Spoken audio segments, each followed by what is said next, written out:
it ahead. Harper gets it down on Mason. Gives the Knicks a 5-point lead. Well, the Knicks have been releasing on long jump shots throughout this whole series. They've got about 3 field goals on it tonight, and maybe none bigger than that one. Anthony Mason was one of my favorite Knicks of all time. A ferocious competitor, the rare combination of size and agility. He was the heart, the soul, and the style of the 90s Knicks. As a young Knicks fan who grew up with this team, you only saw the end product of a player, but you missed the whole journey. So I went back, did my research, and what you will find out will truly inspire you. This is the story of Mace. Let's start from the beginning. As a junior in high school, Mace moved to the southeastern section of Queens in the early 80s. It was home to thousands of working class and middle class African American families. As drug trafficking increased across New York City, the area was hit particularly hard. The culprit? Crack cocaine. As the crack era begun, Queens was beginning to see a dark side as families became destroyed and drug-related homicides rose exponentially. Notorious drug dealers like Lorenzo Fat Cat Nichols and Supreme Team were running the streets. Now, Mace could have easily fallen victim to the epidemic and become a gangster, but his mother, Mary Mason, was not having it. Mace's only 2 options living in the hood was basketball and the books. Now, Mace was a late bloomer to the game, having only started playing organized ball as a junior at Springfield Gardens High School. He would often break into the school gym at nighttime to practice his jump shooting. In 1983, he led his school to win the city PSAL championship.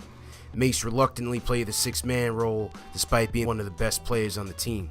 Also playing in the tournament were famous New Yorkers Mark Jackson of Bishop Loughlin in Brooklyn, Kenny the Jet Smith, who went to Archbishop Malloy, and the legendary Pearl Washington of Boys and Girls in Brooklyn. In those days, New York City was filled with talent. But Mason never garnered the same amount of attention that those guys did, despite having a great senior year and a city championship under his belt. No Division I schools recruited him, and he would end up attending Tennessee State University. He was a fish out of water and homesick, but it was at TSU where Mace began to own his skills and build muscle. In his senior year, Mace averaged 28 points per game and finished among the leaders in the country in 3-point shooting. Mace would go on to become the first player at his school to be named to the Ohio Valley Conference first team. Hoping to finally achieve his dream of being an NBA player, Anthony Mason enters into the 1988 NBA draft, but he was taken in the 3rd round by the Portland Trail Blazers. But the Blazers already had a stacked front court, and so they would have to put Anthony Mason on the injured list to start the season. The dream had turned into a nightmare. Now, Mace could have stayed in Portland, but with no guaranteed future for a 3rd round pick, he would ask for his release to take his talents elsewhere. From here, he would begin a 3-year odyssey. Mace joined Efes Pilsen of the Turkish Basketball League. Now, he was making guaranteed money to support his family, but it was too much cultural differences to overcome, so Mace would head for the hills. So Mason calls his old high school coach, frustrated that he couldn't make it, and his coach calls an old friend. Some people know him as Willis Reed, but most Knicks fans know him as the captain. Willis Reed was head coach of the New Jersey Nets at the time and decided to give Mace a shot. Now, Mace played well for 20 games, but Willis Reed would end up getting reassigned to the front office, and with a new coach in town, Mace would end up getting cut by the end of the season. So it was back to the grind. Mace joins the Tulsa Fast Breakers of the Continental Basketball Association, and he played fairly well, even dropping a 47-point, 10-rebound outing against neighboring Oklahoma City. That was enough to earn a phone call from the Denver Nuggets, who gave Mace 2 10-day contracts, but at the end of it, didn't find them worth keeping.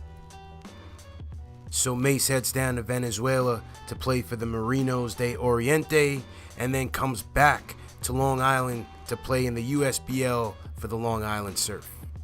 In a game between the Surf and the Miami Tropics, many NBA scouts were on hand to watch the talented but troubled Lloyd Sweet Pea Daniels out of East New York. Daniels had joined the Miami team looking for a way back in to the NBA, but he would end up getting outworked by Mace, whose 36 points more than caught the eye of Knicks scout Fuzzy Levine. Fuzzy would end up calling Knicks general manager Ernie Grunfeld and head coach Pat Riley to tell him about this kid. So Mason ends up joining the Knicks Summer League team in June of 1991, and as the legend has it, right in front of Pat Riley's eyes, he grabs a rebound, dribbles the length of the floor, and dunks on a bigger man. It wasn't quite Showtime Lakers, but it was all Pat Riley needed to see to sign him to the main roster. For Mace, after a long, hard journey, spent in many cities, dealing with rejection and being told that he wasn't good enough, it was only right that he would start his career in a place where he belonged. The prodigal son would return home to play for his New York Knicks. But now wasn't the time to rest and be happy. Now was the time to show the league why they had been wrong all along. Lakers lead by 2. Oh, nice pass. Mason for Starks. And the Knicks. He has hurt them in the past. Again, Mason around Divac. So the Knicks, Mason given the room. Worthy showing little respect for the outside shot. So again, Mason goes around his man. Well, tonight, and after he demonstrated the touch, he could fake the jump shot, and it drove around Divac again, finishing with a slam dunk and doing his Michael Jordan imitation. With his unique abilities and blue-collar attitude, Anthony Mason quickly became a fan favorite. The cult of Mace would also be personified by his intricate haircuts, where he'd always have a message for his opponents. Mace was the lightning rod of the 90s Knicks, and as a sixth man, he led his team to the 93-94 NBA Finals, beating the rival Pacers in 7 hard-fought games. No matter offense or defense, Mace did anything he had to do to give his team a lift. The rebounding of this team, at one point I think he had 28 offensive rebounds as a team. Well, we got to do whatever it takes. We like to do it the ugly way. You know, that's what we're noted for. And it's going after offensive rebound, diving for loose balls, and we're going to have to do it. And that's what's going to carry us. All of the sacrifice and dedication had paid off for Mace. Now he just wanted to win a championship in front of his family. But the Knicks would have to get past that red-hot Houston Rockets team in the NBA Finals.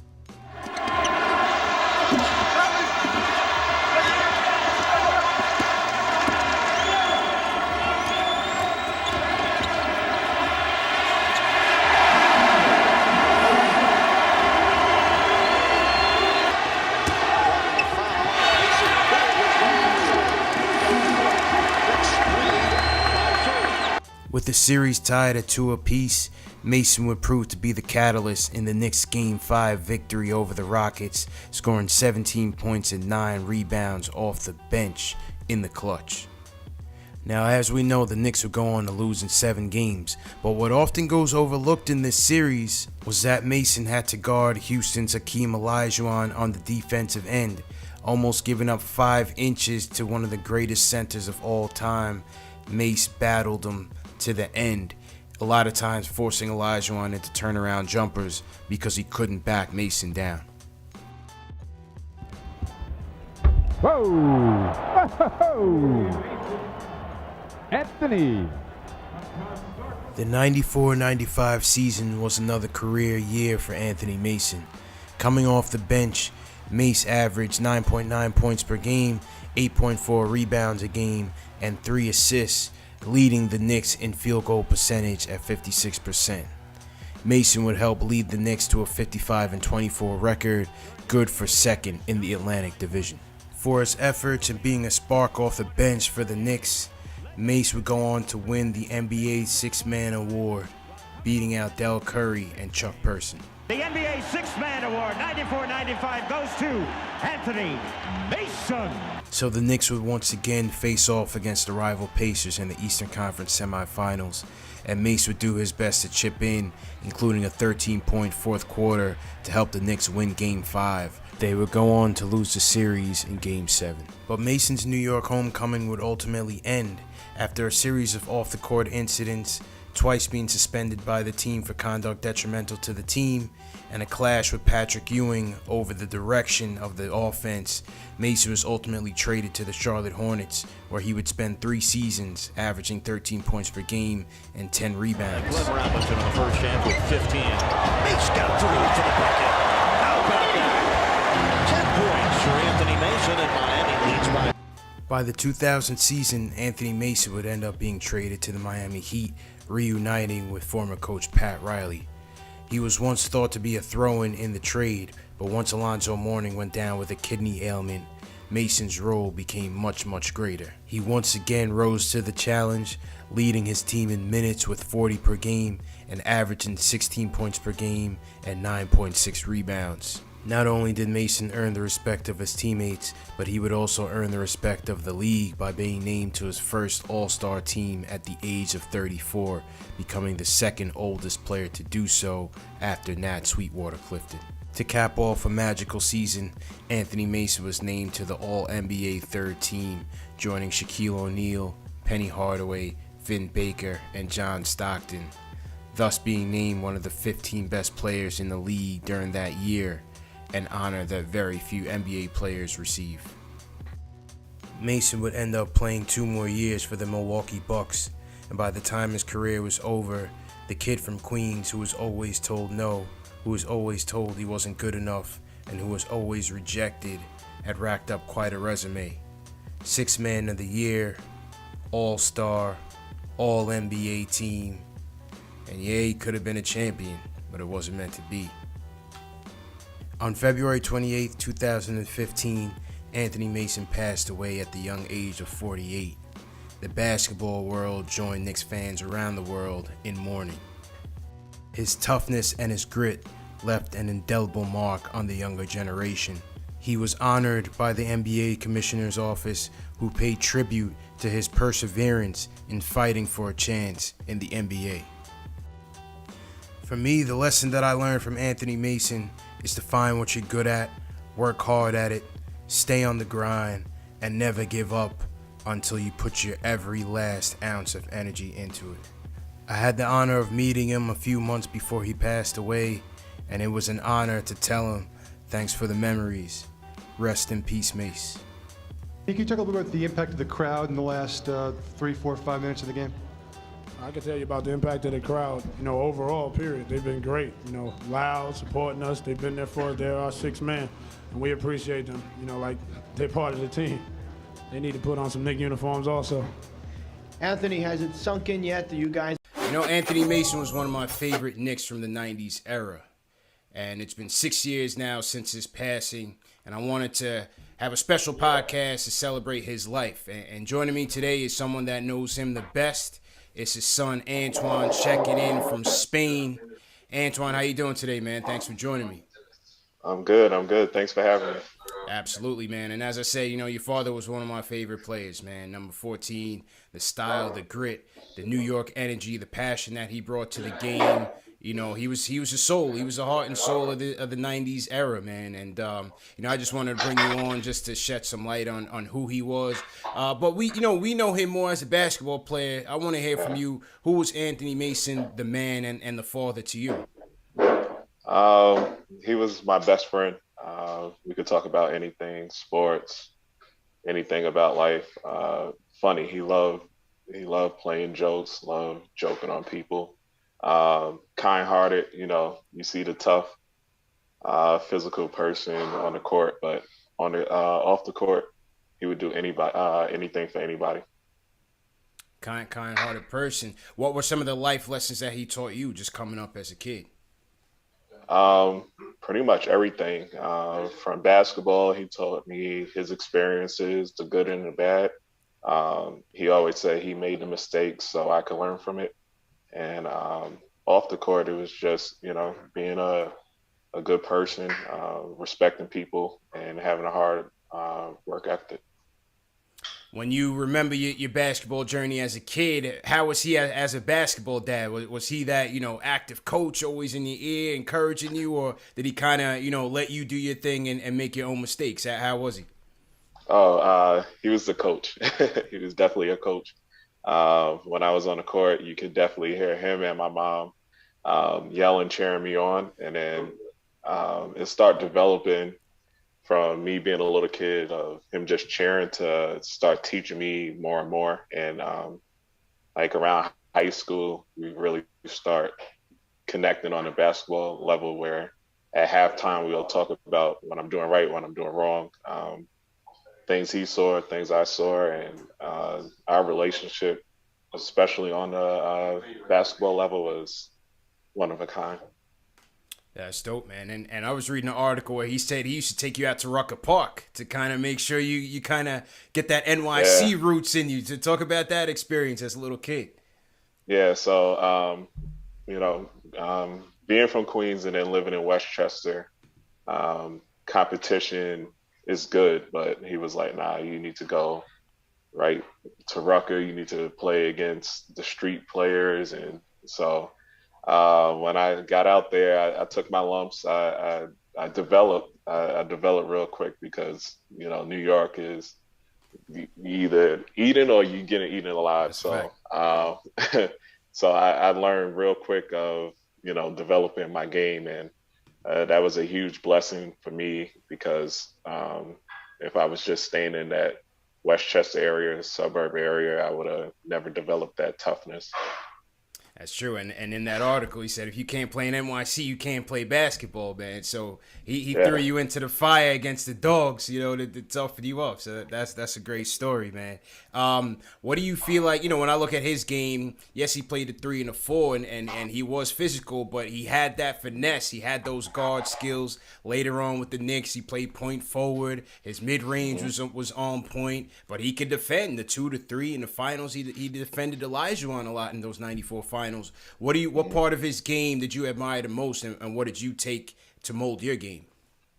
I admire everything about him. I know it sounds cliche, but he's really my favorite player. If anybody asks me who's my favorite player, it's my dad. Just how he didn't take no for an answer, how he developed his own game, molded himself into becoming an NBA player when nobody gave him a chance. He found his niche being a hard-nosed defender.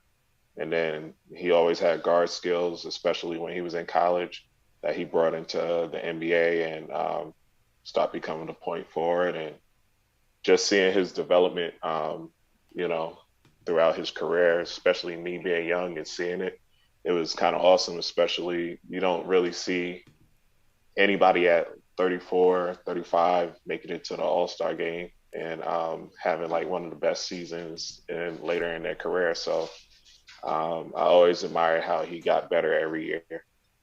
Go ahead. And then for me, I kind of have the same physique body as him. So we worked out all the time, basketball wise, weight wise. So I learned things from him. He always said he had better handles than me. He stuck to that. But yeah, we will work on my ball handling, reading defenses, how to guard players, and just, he saw skills that he always said I was more advanced than he was at my age. So he would work on things and teach me things that kind of molded my game. And it was kind of similar in a way to him, just in a guard position. Yeah, absolutely. I could see that in your game as well. And when you speak about his journey, it was so remarkable because, as I say, as a kid, and I just jump in, and my recollection of basketball started with that group. But when you pull it back and see the path that he took to get to the NBA, it was so remarkable that I made a video kind of documenting that journey, and I sent it over to you, from being rejected after the draft, being drafted by Portland in 88, being rejected by the Nets, going to the CBL in Turkey and Venezuela in that journey. And then, as you said, becoming a sixth man of the year, becoming an all-star in his 11th season. I mean, some guys, the average playing career in the NBA is 4 years. And your father's, he did 13, and then at the 11th, he's an all-star. Second team defense, third team All-NBA, sixth man of the year. His whole resume once he was finished his career from where he started, it was absolutely incredible. Absolutely incredible, man. What were, like, I remember when I was going through the video archives, I remember him having you at the finals, 94 finals, when they were celebrating on the court, beating the Pacers, and the post-game press conferences. You were a baby then, but what were some of your earliest memories as him as an NBA player?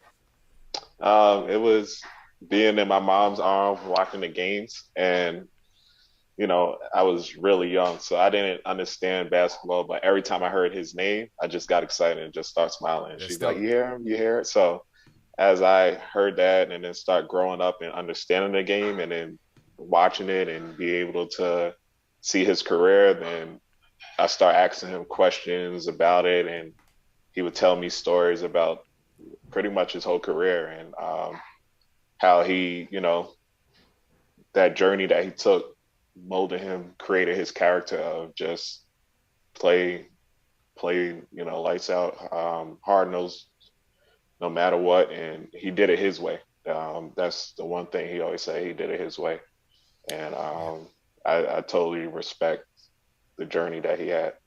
Absolutely, man. Very remarkable journey, and as you said, he did it his way. Do you remember any specific stories he used to tell you about his days with the Knicks? Certain games or his teammates, or what were some of those stories that he used to share with you? He talked about the fights and practices. He talked about Raleigh sometimes suspending him before the Bulls games because he knew it would piss him off, so he could play when they start playing the Bulls, he would be pissed off and locked in. So it was things like that he was like, and I used to fall for it too. Like I used to get mad in practice, I'd get kicked out or whatever, and then get suspended, and then he'll put me back in or whatever, and then I'd be so pissed off, and then he used to do it on purpose, but it still got me. So just hearing those stories and seeing him, it was those memories I'll hold on forever too. So it was kind of like the mind games with Riley, man. Riley knew what he was doing, man. He knew what he was doing. So that's hilarious. And then the brawls with Xavier McDaniel, I heard it from Xavier's side of things. That was pretty funny, man. Did he ever talk about, when he got traded to Charlotte? Did he ever, speak on regret about leaving the Knicks? Did you know that? Of course, he wanted to play for his home team, the whole time. But when he got traded, he didn't get down. He was kind of pissed off and took it as revenge on the Knicks. Yeah. So, after he got traded, his whole mentality was, I'm going to make them regret it. So, as he was on the Hornets, they played in the playoffs or whatever. But throughout his whole career, he wanted to be a Knick forever. So, throughout his whole career, he just said, you know what, I'm going to make people regret it. And he took it personal, like he always does. And, when he was one person, when he put it in his mind, it wasn't going to, you couldn't stop him. Yeah. Persistence personified, man. Absolutely. Who do you still keep in contact from the 90s, his old teammates? Are you still keep in contact with those guys? Starks, Herm, I keep in touch with John Wallace. I keep in touch with Oakley. Okay. So they're all my uncles. I consider them all my uncles, so I stay in touch with them. That's dope, man. Absolutely. Now, speaking of your own journey, you were leading scorer in NCAA at one point with Niagara. You transferred to Auburn. You're second leading scorer on the team.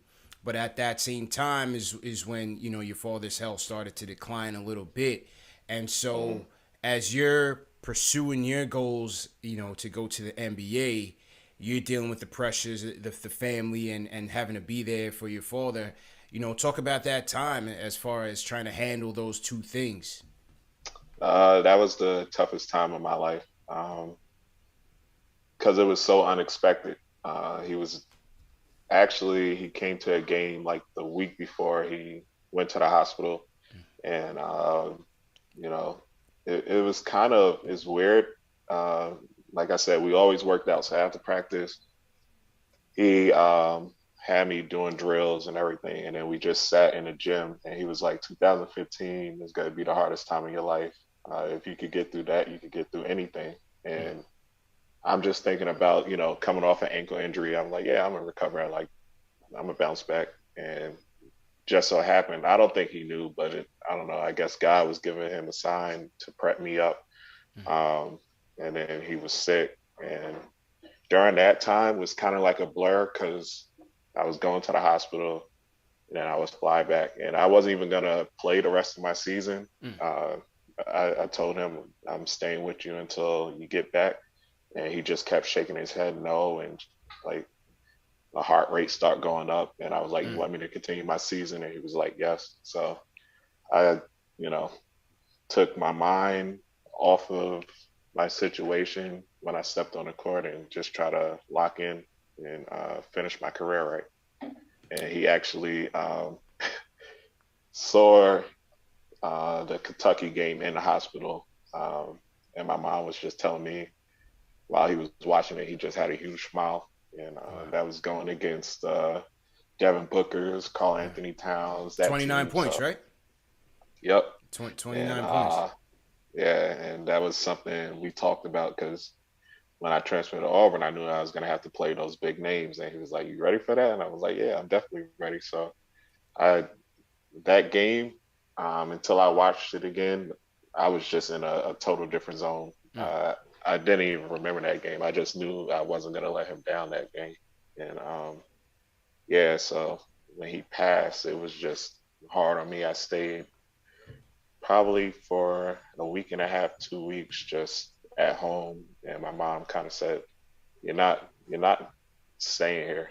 Your dad would want you to finish. So then I came back to Auburn. I think I had like a week before we had the SEC tournament.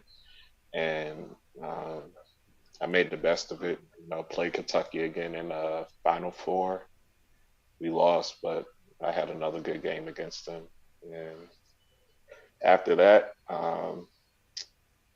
I kind of just needed a mental break for what was happening. But unfortunately, things start speeding up. The NBA draft and the workouts, everything like that happened. And after that, I was supposed to go to the G League, but my first agent kind of messed that up. So then I went overseas and just start developing from then. I start finding the love of the game because it took, losing somebody like that, it took the love out of the game because that was something that special bond we had. But I started falling in love with the game again and just remembering the things he said, especially at his journey. He told me, he was like, making it to the NBA isn't easy. He's like, especially what I had to do. I had to go overseas, get denied, go to overseas, get denied, and I finally made it. So it's kind of weird because I'm kind of taking the same path as him. Yeah, so I know he's with me in this journey. Yesterday I had a game on his anniversary, and I felt his presence, and we end up winning, and I had a good game, led us with 20-5, and I just felt his presence talking to me like, settle down and everything. So this journey is fun, challenging, and I know he's watching over me, so I'll be ready for it. It's a beautiful thing, man. And you felt like as things were kind of spiraling, you felt like your mom was the one that kind of got you out of that rut? Yeah. She's the rock of the family. I always say she doesn't get the light, because obviously he's the NBA player, and then I start having my career, but she holds it down. She motivates me, and she's tough. I think I get the toughness from both of them. So she's been motivating me and keeping me going and keeping my head straight. It's great that you kind of take those traits from both of your parents and that persistence, that toughness as you go on along your journey. And as you said, it's a similar path to what your father took to get to the league, and you feel like you kind of have that determination to get there by any means necessary. So keep pursuing that, man. Definitely rooting for you, bro. I appreciate that.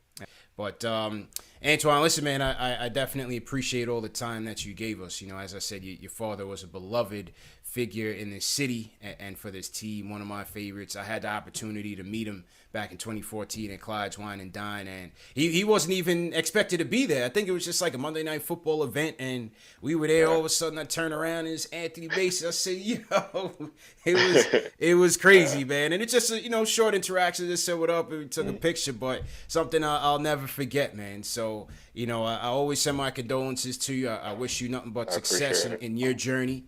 And hopefully we do this again, man. Hopefully we get you on a post-game show, get you on a round table, and if they make the playoffs, it'll be fun, man.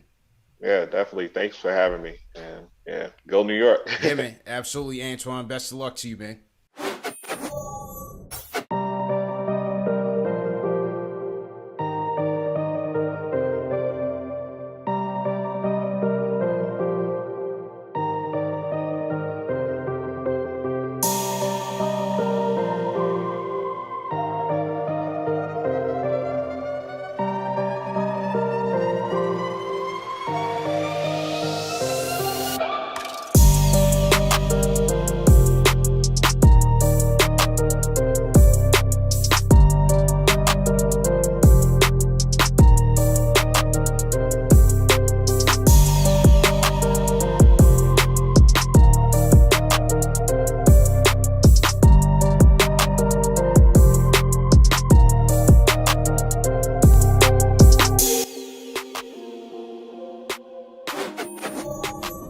So Mason would kind of be that ambassador for guys that were trying out for the team, and they just wanted to hang out with someone. What better person than Mace, who's from New York anyway, could kind of show you the ropes. So Mace was, the way I've described it to people is like Mace would, if you've ever seen Training Day, where Denzel takes Ethan Hawke out for those 24 hours, and like Ethan Hawke is like scared shitless because it's like, he's taking him to, bust these drug deals, and he's taking him to go, to a card game, and then these guys are threatening to shoot Ethan Hawke. Like all that wild shit was kind of like Mace would bring these training camp invites along with him for like these ride-alongs, basically, where they didn't know what they were getting into. And one of my favorite interviews for the whole book was this guy named Gary Waits, who played at Alabama. He's in training camp with the Knicks, and he agrees to go out with Mace.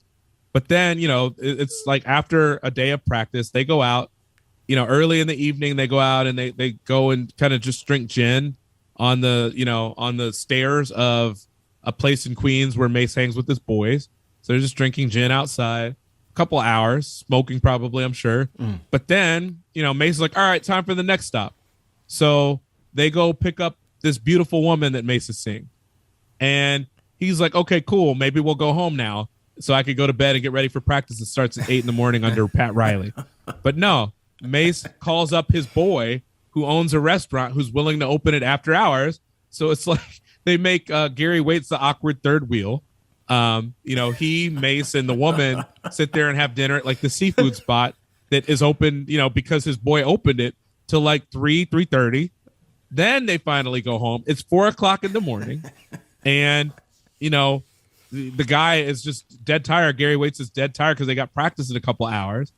And he tells me that he can barely walk straight. He's so tired.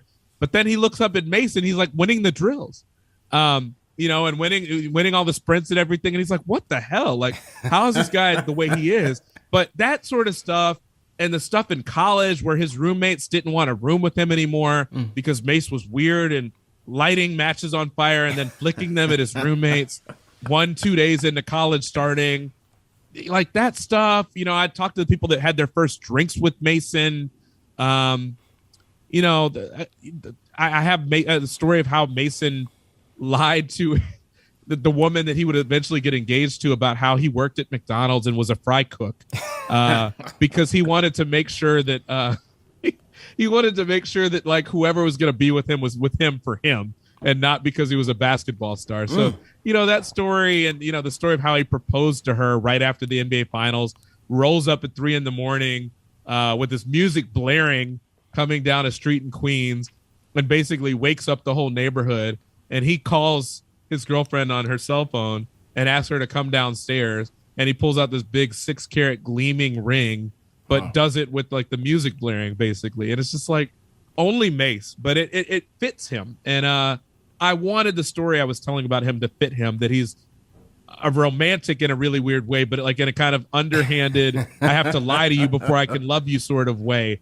You know, the fact that he was always cussing at his coaches to explain to you, you know, from the chapter before, how he gets into it with Riley so often and gets suspended by Riley twice. Yeah. Well, he always had issues with his coaches. And then I think it's a chapter or two later after that I lay out the death threat that he wrote out to Don Nelson and everything else. I mean, Mason was wild, but he also was human, and he also was real, and he also was loving, and also was prayerful. And I felt like getting to all that stuff was so important because I did not want someone, my fear, both the thing that helps me with this book process and selling the book, but also my fear is the blogs and the podcast appearances and the fact that you know that people are going to aggregate the really crazy stuff that's in the book.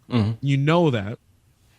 The last thing I want for Anthony Mason's family, which they've already been through so much, the last thing you want is for stuff to just get aggregated like crazy, and it's just making the dude out to be a complete lunatic that wasn't even a human, that like was barely human, because all we're talking about is the sexual exploits. And there's plenty of that in the book. It's not to say that it's not there. I wasn't shying away from anything, but I also need you to understand this was a human who played basketball, who had flaws like anybody, but also had good qualities. And so I was really proud that when my agent and when my book editor and when my friends read this chapter, they're like, I don't know whether to love or hate the guy, but man, this is a really complete picture of who he must have been. No doubt about it. I got a text message yesterday from one of his best friends who is mentioned in the chapter, is quoted in the chapter. He was like, I loved this book, but the chapter, he's like, thank you for making us feel better about the fact that we trusted you enough to do this and to write this chapter on our friend, because that's I felt like I could hear Mason saying some of the stuff in that chapter. And that makes me, I mean, I've gotten compliments from Spike Lee, from, you know, I know the commissioner of the league has been reading the book over the last few days. You know, I've seen pictures of people reading the book on the train. All of it is a super, you know, compliment. It's just a huge compliment, and so humbling to know all that. But to hear from Mason's people and to say, look, we get that you had a job to do. You're a journalist. You're digging. Of course, you've got to include what you've got to include. But to know that they feel like I did right by the person that I was writing about and someone that they love, that they're never going to get back, that means a lot to me personally. And it means that that it was work well done as far as making sure that I wasn't just trying to make the guy look like a crazed person without context. Yeah, no question, man. It was skillfully done. I got to hand it to you. That was definitely by far one of my favorite chapters in the book, because I was a